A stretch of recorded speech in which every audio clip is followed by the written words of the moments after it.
Ako, ang ina-expect ko sa gold, magre-resist dito sa blue line eh. Nag-resist naman isang araw, pero binastos eh. Yung lakas nito eh. This could reverse but let's see. Medyo sharp itong uptrend na to. I-finulfill niya lang yung vacuum dito. Daily chart po ito Finulfill niya lang po itong vacuum na yan. Dyan sa area na yan. Mamaya magkakaalaman to. If we're going to break the 1920.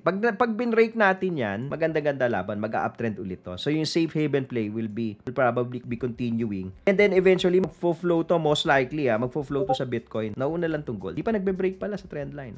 Still untog.